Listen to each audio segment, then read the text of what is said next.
जय Shri Jagannath good morning day 5 blog को आपको स्वागत। आज समय मत पूरा पूरी ठकीदेले कौन है भिडियो शेष पर्यटन देखले जानीपर कौन है शुणु। जेहेतु पणा संक्रांति आम सका उठी समस्त पड़े फुल तोड़ा फुल तोड़िक आसिक निजे रूम सफा करदे गाधे पाधे निजे रेडी हो पड़े ठाकुर पूजा करने ठाकुर आनी फुल सब सजे दही कदली पणा दे पूजाटी संपूर्ण कली। या भर स्वामी कही आज तो पणा संक्रांति तुम किसी आणबन कि पणा बनवाई कहले हाँ तुम तो एक दिन है पणा पील पुणी कि पणा पीब कहले हाँ पणा पीले तो कौन है आज तो पणा संक्रांति आज भी पणा पीबे तुम जाओ नहीं आस कहले हो ठीक अच्छे कहीं मार्केट पड़े मार्केट रू कौन आने कौन नहीं से तो मुझे देखनी।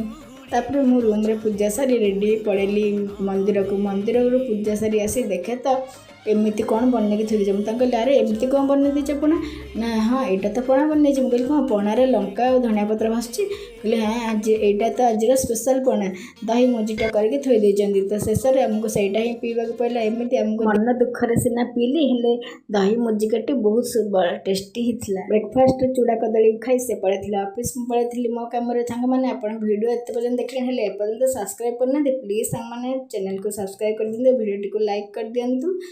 लंच में बनई भात को डालमा आउ ता संगे फूलकोबी भजा झीर गोटे पार्सल आसाला बैग से अनबॉक्सिंग करमती ही दिन आमर कटुला। नमस्कार जय जगन्नाथ।